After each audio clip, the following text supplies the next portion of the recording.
Oke, seperti yang sudah diprediksi, ada sangat banyak pemain voli putra di Indonesia yang tidak bisa tampil di Proliga 2026. Nah, ini yang perlu kita bahas. Kita akan membedah siapa saja pemain voli putra di Indonesia yang akhirnya tidak bisa berlaga atau tidak mendapatkan klub di Proliga musim baru ini. Salah satunya ini adalah Cep Indra yang kita ketahui merupakan mantan pemain dari Palembang Bang Sulsel Babel, memiliki pengalaman yang cukup panjang sebenarnya di Proliga ataupun di voli Indonesia. Tapi ternyata Cep Indra itu tidak mendapatkan kontrak dari klub manapun, baik dari Surabaya Samator, Jakarta Lavani, Jakarta Bayangkara Presisi, ataupun Tirta Bagasasi, ataupun dari Garuda Jaya untuk bertanding di Proliga 2026. Sebenarnya cukup disayangkan ketika Cep Indra itu tidak bisa bermain di Proliga 2026 ini karena usianya itu kan belum tua tuh, masih bisa dikatakan usia prime, kemampuannya juga masih bisa diandalkan, tapi ya itu tadi, karena jumlah timnya itu hanya 5, sehingga pemain yang bisa tampil di Proliga itu kan semakin sedikit lagi. Selain Cep Indra, Mark Jose ini juga tidak tampil di Proliga 2026. Kita ketahui ini juga nasibnya sama seperti Cep Indra, mereka di musim kemarin itu kan sama-sama membela Palembang Bang Sulsel Babel, tapi ternyata sekali lagi bahwa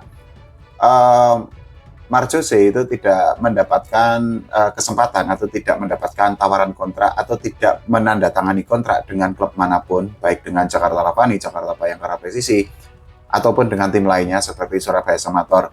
Nah, ini juga cukup disayangkan karena Mark Jose ini kan usianya itu kan belum tua tuh, masih ya sama seperti Cep Indra, masih bisa dikatakan sebagai usia prime, masih sangat bisa untuk berkembang. Tapi sekali lagi, dengan jumlah tim yang hanya 5 itu kan memang ya akhirnya pemain voli putra yang ada di Indonesia itu kan kesempatan untuk bermain di Proliga itu kan semakin tipis.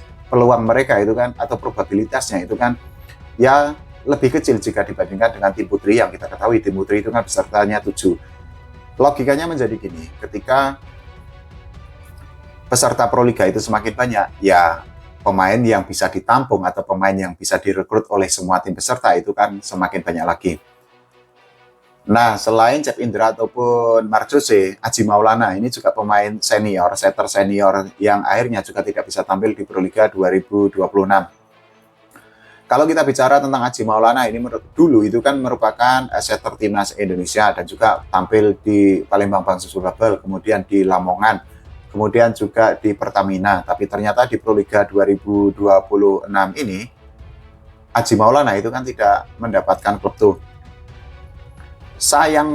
Cukup disayangkan karena ya Aji Maulana itu kan usianya belum tua lah ya. Meskipun kalau untuk atlet atau untuk pemain voli profesional usianya bukan usia prime, tapi kemampuan Aji Maulana itu kan sebenarnya masih bisa untuk diandalkan kalau menurut saya lah ya. Kalau teman-teman punya pandangan lain atau penilaian lain ya nggak apa-apa.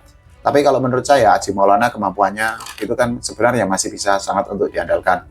Belum lagi kalau kita bicara pengalamannya. Nah, pengalaman dari Aji Maulana itu kan sangat panjang tuh, baik di klub ataupun di timnas, sehingga mungkin pengalamannya itu kan atau jam terbangnya itu bisa ditularkan kepada para pemain muda. Tapi ya itu tadi, ternyata Aji Maulana itu tidak mendapatkan klub.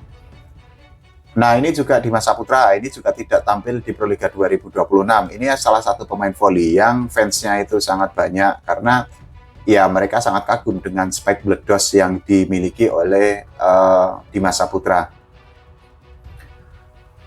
Sebelum Proliga 2026 ini dimulai itu kan Dimas Saputra itu kan konon kabarnya itu kan akan dikontrak oleh Jakarta Bayangkara Presisi itu, tapi ternyata Jakarta Bayangkara Presisi itu tidak mengontrak Dimas Saputra.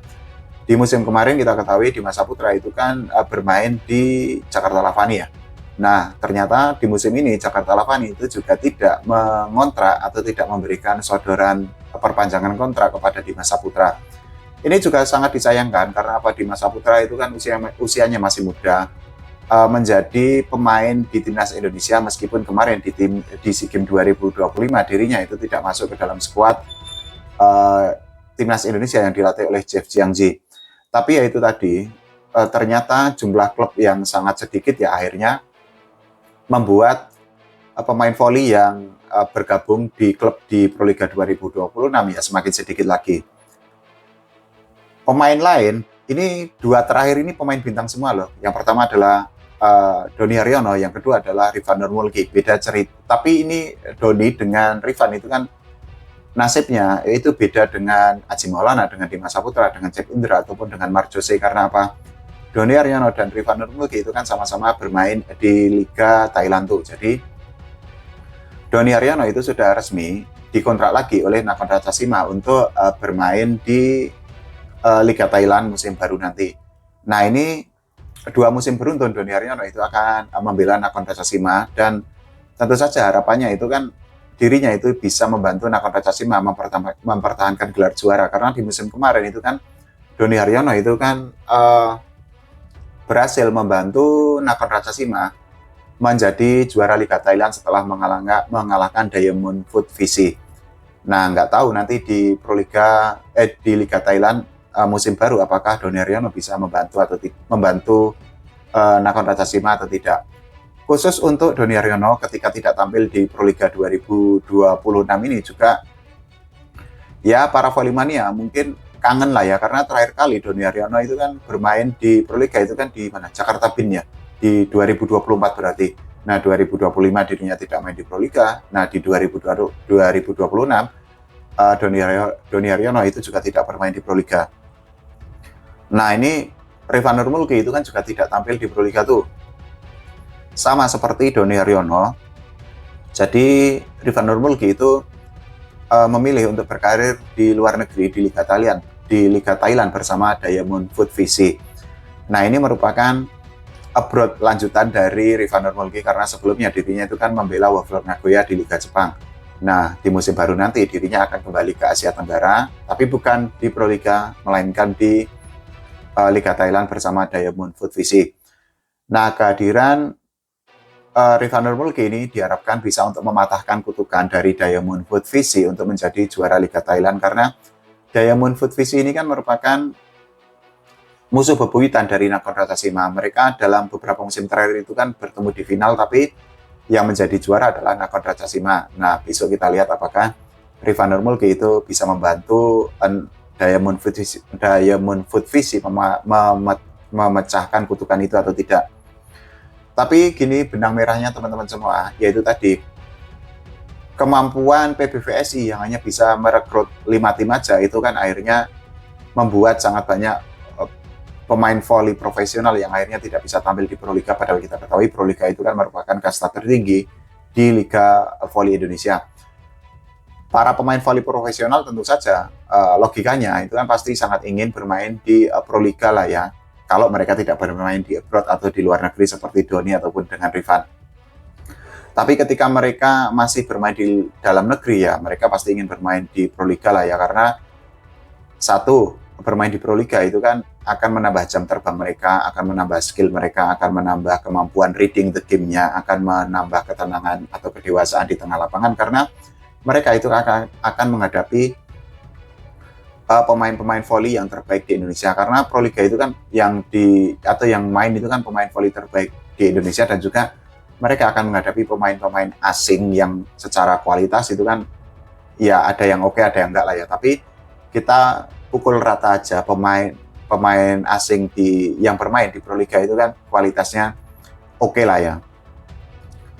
Ya sangat disayangkan sebenarnya ketika sangat banyak pemain yang tidak bisa main di Proliga, dan hal itu kan menurut saya ya akan berpengaruh ke voli Indonesia ke depannya, khususnya ke timnas Indonesia kalau situasi ini bertahan seperti sekarang. Artinya kalau PBVSI itu tidak bisa untuk menambah jumlah peserta di sektor putra, karena ya kalau hanya 5 tim saja, satu dari segi kompetitifnya kan juga kurang, kemudian juga dari segi penampungan pemain itu juga semakin kurang. Tapi ya sudah, gimana, itu sudah keputusan dari PBVSI dan hanya 5 tim aja ya. Mungkin besok di 2027 jumlah peserta bertambah lah ya, jangan 5 lah, kalau 5 itu kan nggak seru tuh. Dan juga kasihan pemain-pemain lain yang akhirnya tidak bisa tertampung. Kalau menurut teman-teman semua bagaimana? Silahkan tulis di kolom komentar. Iya, kita doakan Proliga 2026 berjalan lancar, sampai final Proliga nanti, sampai ketemu juara Proliga.